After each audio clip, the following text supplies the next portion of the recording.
Hello everyone. आज मैं आपको कुछ काउंट फंक्शंस के बारे में बता रही हूँ। सिंपल जो है काउंट, वो आपका क्या करता है, आपने जितने भी सेल सेलेक्ट कर रखे हैं उनको बेसिकली काउंट कर लेता है। काउंट पे फर्दर और ऑप्शंस आती हैं, जैसे काउंटा है, काउंट इफ्स, जिसमें आपका बेसिकली चलता है कि आपके क्राइटेरिया के अकॉर्डिंग उतने नंबर ऑफ़ सेल्स को काउंट करता है। फॉर एग्ज़ाम्पल, अगर आपके पास किसी स्कूल का डेटा है, तो अगर आप देखना चाहते हैं कि क्लास 4 में कितने स्टूडेंट्स हैं, काउंट करना चाहते हैं, तो आप काउंट उसमें अपना क्राइटेरिया सेट करके काउंट करवा सकते हैं। या क्लास 4 में भी बस में जाने वाले कितने स्टूडेंट्स हैं, और सेल्फ वाले मीन्स जो अपने आप से जाते हैं उसमें कितने स्टूडेंट्स हैं, काउंट करने हैं। तो आपका सिंपल काउंट फंक्शन जो है काम आ जाता है। स्टार्ट करते हैं, धीरे धीरे अपने आप क्लियर होता चला जाएगा। फॉर एग्ज़ाम्पल, मुझे यहाँ पे काउंट करने हैं इतने नंबर ऑफ़ सेल्स, तो हम सिंपल फार्मूला पास करेंगे, इक्वल टू COUNT, टैब की प्रेस किया। मैंने यहाँ पे रेंज पास कर दी है D2 से लेके D17 तक, ब्रैकेट बंद, एंटर।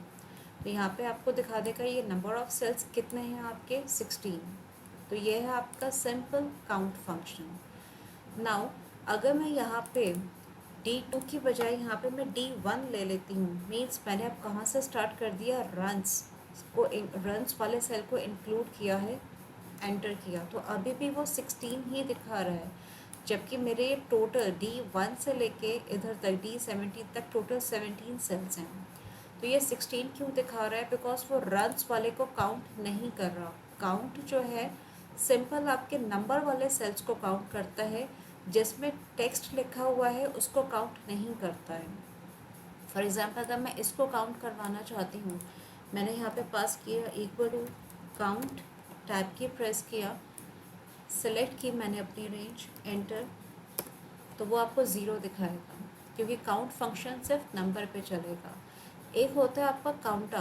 काउंटा क्या करता है, आपको नंबर और स्ट्रिंग मतलब टेक्स्ट दोनों को ही काउंट करता है। सपोज़ इसी को ही मैंने यहाँ पे लिखा है equal to count, counta, bracket start की है मैंने। अब मैंने यहाँ पे D1 से लेके D17 तक की रेंज को सिलेक्ट किया, एंटर। अब आपको आंसर वो 17 दिखाएगा, ठीक है।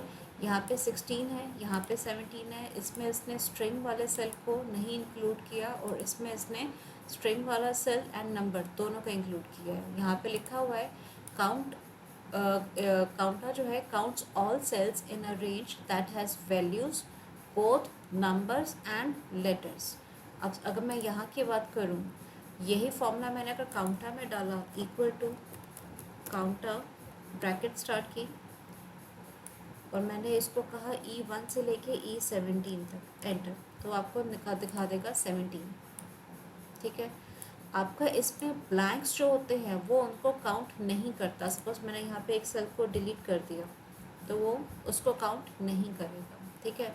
या मैंने एक और सेल को डिलीट किया, अब मैं देखना चाहती हूँ कि मेरे यहाँ पे कितने सेल्स हैं जो ब्लैंक हैं, तो उसके लिए आप अलग से फॉर्मूला पास करते हैं, equal to count blank, tab की प्रेस किया, रेंज पास करते हैं यहाँ से यहाँ तक की, E1 से E17, ब्रैकेट को बंद किया, एंटर। तो यहाँ पे मेरे कितने सेल्स हैं जो ब्लैंक हैं, नंबर ऑफ़ सेल्स कितने हैं, 2। अगर मैंने एक और को डिलीट कर दिया तो नंबर ऑफ़ सेल्स कितने हो गए, 3। तो ये होता है आपका count blank function. Now next मैं आपको बता रही हूँ काउंट इफ फंक्शन। अभी तक तो आप सिंपल काउंट फंक्शन कर रहे थे कि आपने यहाँ से यहाँ तक का डेटा सेलेक्ट किया और उसने उतने नंबर ऑफ़ सेल्स को काउंट कर लिया। अब काउंट इफ में क्या है, जैसे मैंने अभी आपको एग्जांपल सेट किया था अपना, फॉर एग्जांपल कि अगर मेरे को स्टूडेंट्स के रिकॉर्ड में क्लास नंबर 4 में बस में जाने वाले कितने स्टूडेंट्स हैं वो काउंट करने हैं, तो ये मेरी एक सिंगल कंडीशन पास हो रही है कि बस में जाने वाले कितने स्टूडेंट्स हैं। तो इस केस में हम काउंट इफ फंक्शन को यूज़ कर सकते हैं। काउंट इफ क्या करता है, it returns the count of cells in a range that meet a single condition. अगर एक कंडीशन पास करवानी हो तो उसके लिए हम इफ़ को यूज़ कर सकते हैं। यहाँ पे एग्जांपल मेरा इसका डिफरेंट है। फॉर एग्जांपल यहाँ पे मुझे देखना है कि शुभम मलिक अप्रैल के महीने में उसकी कितनी अटेंडेंस जो है प्रेजेंट है, या गुरप्रीत कौर कितनी अटेंडेंस है जिसमें वो प्रेजेंट है अप्रैल के महीने में, या इस वक्त मैं आपको वीकली काउंट का कर रही हूँ, पूरे मंथ के काउंट का नहीं बता रही हूँ। उसी सेम मेथड से आप मंथली काउंट भी कर सकते हैं। अब यहाँ पे सिंपल अपना एक फॉर्मूला पास करेंगे, equal to count if bracket start की, रेंज क्या है आपकी, ये मेरी रेंज है शुभम मलिक के लिए 1 अप्रैल से लेके 5 अप्रैल तक की डेट में, ये है रेंज, कॉमा कॉमा क्राइटेरिया क्या है आपका कि जहाँ पे भी उसको पी मिलता है उतने को उसने काउंट करना है, ब्रैकेट को बंद किया, एंटर। तो यहाँ पे कितनी बार वो प्रेजेंट रहा है पूरे वीक में, 4 टाइम्स। अब इसी फॉर्मूला को मैंने यहाँ पे कॉपी पेस्ट कर लिया, तो सबका आपका अटेंडेंस निकल आएगा। फॉर एग्जांपल आभा कितना प्रेजेंट रही है वो इस वीक में, 3 टाइम्स, या गुरप्रीत कौर कितना प्रेजेंट रहे हैं, 1। ठीक है, तो ये आपका सिंगल कंडीशन पास करने के लिए हम काउंट इफ़ यूज़ कर लेते हैं।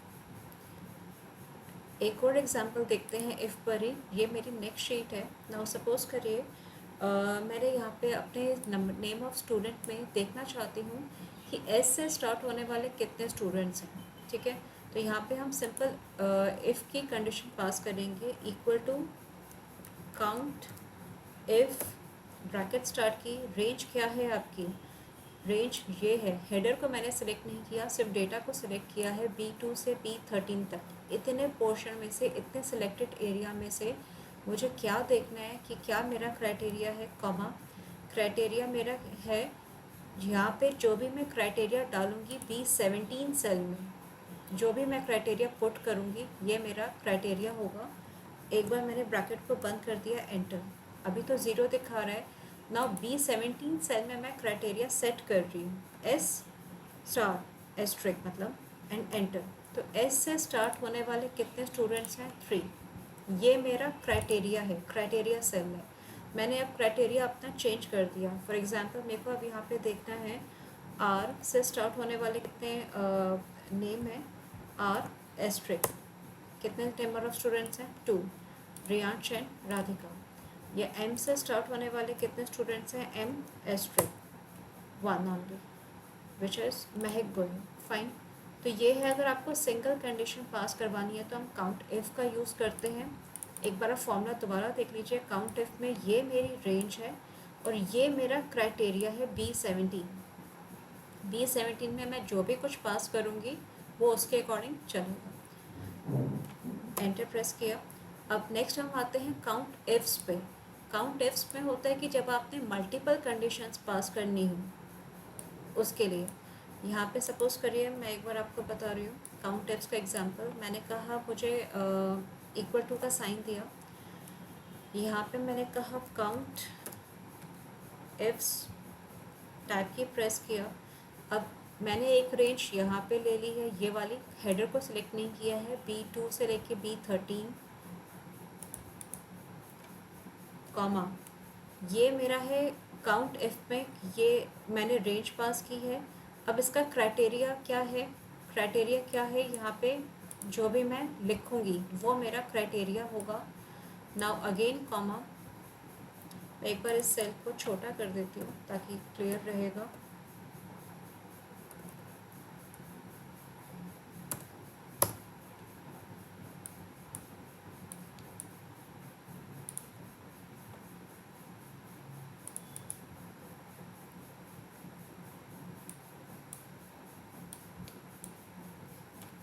इक्वल टू का साइन दिया, दोबारा से कर रही हूँ, count if sorry count ifs bracket start की, ये रेंज मेरी एक सिलेक्ट की, ये मेरे पहली रेंज है, कॉमा क्राइटेरिया क्या है, मैं जो भी यहाँ पे पुट करूँगी, एंड सॉरी कॉमा। नेक्स्ट मैंने कहा फॉर एग्ज़ाम्पल एक मेरी रेंज ये वाली है कि मैं जब चाहूँ बस वाले स्टूडेंट्स को काउंट कर लूँ या सेल्फ वाले स्टूडेंट्स को काउंट कर लूँ, एंटर। जो भी मेरा क्राइटेरिया यहाँ पे पुट होगा, बस या सेल्फ कुछ भी, अगेन कॉमा। एक और मेरी कंडीशन है ये वाली, हेडर को सिलेक्ट नहीं किया है, कॉमा यहाँ पे, और क्राइटेरिया क्या है इसका, जो भी मैं क्राइटेरिया इस सेल में पुट करूँगी K16, नंबर अपने आप आ जाएंगे, ब्रैकेट को बंद किया, एंटर। अब यहाँ पे मैंने 3 क्राइटेरिया सेट किए हुए हैं, अब सपोज मेरे को यहाँ पे देखते हैं एस से स्टार्ट होने वाले नाम, एंटर। एक क्राइटेरिया मैंने ये सेट किया था, एक क्राइटेरिया मैंने सेट किया था यहाँ पे। मैंने कहा मेरे को खाली वो स्टूडेंट्स देखने हैं जो बस वाले हों, एंटर। और मेरे को खाली वो स्टूडेंट्स देखने हैं जिनका टोटल ग्रेटर देन 300 है, एंटर। तो कितने स्टूडेंट्स हैं? Number of students 1। मैंने यहाँ पे 3 क्राइटेरिया सेट किए हैं, तो काउंट इफ्स यूज़ होगा और तीनों क्राइटेरिया को आपने डालना है यहाँ पे कुछ ना कुछ। एक क्राइटेरिया है जो एस वाले स्टूडेंट्स हैं, एक है जो बस में जाता हो वो बच्चा, और एक जिसके ग्रैंड टोटल में 300 से ऊपर है, तो वो एक ही आता है, शुभम मलिक। बाकी जो एस वाले हैं इसमें वो यहाँ पे कंडीशन मेरी ट्रू नहीं हो रही, सेल्फ है क्योंकि बस नहीं है। एक कंडीशन और है मेरी एस वाली, समीर बंसल, इसमें क्या है, ये भी सेल्फ वाला है, ठीक है, चाहे उसके 300 से ऊपर है, बट यहाँ पे वो बस का स्टूडेंट नहीं है, सेल्फ का है, ठीक है। इसी तरह से हम कुछ और डाल के देखते हैं। यहाँ पे सपोज मैंने कहा मुझे खाली वो स्टूडेंट्स देखने हैं जो वी से स्टार्ट हो रहे हैं, एंटर। यहाँ पे है विवान करके, विवान जैन, बस का ही है एंड उसके 300 से ग्रेटर ही है आपका ग्रैंड टोटल जो है। तो यहाँ पे आपको नंबर ऑफ इफ़ कितना दिखाएगा? ओनली 1। या मैंने यहाँ पे कहा कि मुझे खाली वही स्टूडेंट्स देखने हैं जिनका नाम ए से स्टार्ट हो रहा है, तो वो कितने दिखाएगा नंबर ऑफ स्टूडेंट्स? 2। एक है आशीष मिश्रा, बस ग्रेटर देन 300। एक है आपका आंचल जैन, बस ग्रेटर देन 300। अगर मैं यहाँ पे भी कुछ डाल देती हूँ, सपोज मैंने कहा आशा, बस 300 से ग्रेटर, तो यहाँ पे आपका काउंट इफ में काउंटिंग अपने आप बढ़ जाएगी। नंबर ऑफ काउंट्स कितने हो जाएंगे? 3, राइट। काउंट इफ्स में आप एक तरह से एंड कंडीशन को माइंड में रख के चलिए। एंड कंडीशन मैंने अपने लास्ट वीडियो में भी आपको बताया था, जिसका लिंक मैं आपको इस डिस्क्रिप्शन में दोबारा एक बार सेंड करूँगी। अब इस केस में आपको वापस आ रही हूँ। इस केस में क्या है कि मैंने यहाँ पे और यहाँ पे सेट कर रखी है अपनी रेंज और क्राइटेरिया। अगर मैं यहाँ से इसको डिलीट कर देती हूँ, यहाँ से इसको भी डिलीट कर दिया, तो आंसर आपको 0 दिखाएगा। जबकि एस वाले रिकॉर्ड्स मेरे यहाँ पे 3 हैं, शुभम, सुमन, समीर, 3 रिकॉर्ड्स हैं। लेकिन मुझे यहाँ पे भी अपना क्राइटेरिया सेट करना है, यहाँ पे भी सेट करना पड़ेगा सेल्फ, और मुझे अपना क्राइटेरिया यहाँ पे भी सेट करना है जो ग्रेटर दैन सपोज 200 है। तो आंसर आएगा मेरा 2। Means this and this should be filled. Fine. Next मैं आपको बता रही हूँ डी काउंट। अब डी काउंट के केस में क्या होता है, जैसे हम कहते हैं डेटाबेस काउंट। अब फॉर एग्जांपल मैं आपको पहले एग्जांपल बता रही हूँ। यहाँ पे मैंने किया इक्वल टू का साइन, डी काउंट, टैब की प्रेस किया। आपको पहले बोल रहा है डेटाबेस। अब डेटाबेस आपको पूरा का पूरा सिलेक्ट करना है अपना टेबल, इंक्लूडिंग योर हेडर। अभी इससे पहले हम हेडर को इंक्लूड नहीं कर रहे थे तो भी हमारा आउटपुट आ रहा था। अब हमें हेडर इंक्लूड करना है। ये तो हुआ डेटाबेस A1 से A15, कॉमा। नेक्स्ट आपसे पूछ रहा है फील्ड। सपोज करो मैंने अभी एक बार के लिए ग्रैंड टोटल फील्ड ले ली जो न्यूमरिक वैल्यू है। अभी न्यूमरिक वैल्यू मेरी ये है ग्रैंड टोटल, या फिर है एडमिशन नंबर, या फिर है क्लास, या फिर बस नंबर। फॉर एग्जांपल मैंने अभी ग्रैंड टोटल ले लिया, कॉमा, क्राइटेरिया मैंने ये पूरा ले लिया, ये मेरा क्राइटेरिया है, ब्रैकेट को बंद किया, क्लिक ऑन एंटर। तो अभी तो आपको 14 दिखा रहे हैं जितने आपके यहाँ पे नंबर ऑफ रिकॉर्ड्स हैं 1 से लेके 14 तक, तो आपको दिखा रहा है 14। इससे पहले वो आपको आउटपुट में एंटर करने के बाद सिर्फ 0 दिखाता था। एक बार हम पुट करके देखते हैं वापस से। मैंने कहा एस स्टार एंटर, तो एस वाले रिकॉर्ड्स कितने हैं? 3। इट्स नॉट नेसेसरी नाउ कि मुझे हर सेल को फिल करना ज़रूरी है, हर एक की कोई ना कोई कंडीशन डालनी ज़रूरी है। अब ऐसा कुछ नहीं है। मैंने सिंपल यहाँ पे डाला एस स्टार, तो कितने दिखा रहा है? 3 काउंट्स दिखा रहा है। मैंने यहाँ पे कहा ए स्टार एंटर, तो मेरे को कितने रिकॉर्ड्स दिखा रहा है? 4। इसी के साथ मैं ऐड ऑन कर सकती हूँ। सपोज़ करो मुझे ए वाले नाम में खाली वो दिखाया जो बस के स्टूडेंट्स हैं। आई थिंक ए वाले सारे ही बस वाले हैं। मैं एक बार इसको सेल्फ कर देती हूँ, तो अब यहाँ पे आपको काउंट दिखा देगा 3। सपोज़ मैंने कहा कि ए वाले स्टूडेंट्स हों बस वाले हों एंड जो CBSE का कोर्स कर रहे हैं, नॉट कैम्ब्रिज का, तो वो कितने स्टूडेंट्स हैं? 2। तो आप खुद जज कर सकते हैं कि डी काउंट जो है it is much more advance. अब नेक्स्ट मैं आपको बता रही हूँ डी काउंटा। डी काउंटा के लिए हम क्या करते हैं, एक बार आप एग्जाम्पल देख लीजिए। Is equal to D count, एक बार मैं आपको डी काउंट करके दिखा रही हूँ। टैब की प्रेस किया, डेटाबेस कॉमा फील्ड। अब फॉर एग्जांपल मैंने यहाँ पे इसको फील्ड में ले लिया, कोर्स को, ठीक है। यहाँ पे आप J1 की जगह इसका नंबर भी लिख सकते हैं। ये कोर्स आपका किस कॉलम में आ रहा है? 1 2 3 4 5 6 7 8 9 एंड 10। आप यहाँ पे J1 की जगह 1 0 10 भी लिख सकते हैं। फ़िलहाल मैंने J1 लिया है और मैंने इसको अल्फ़ाबेट का लिया हुआ है।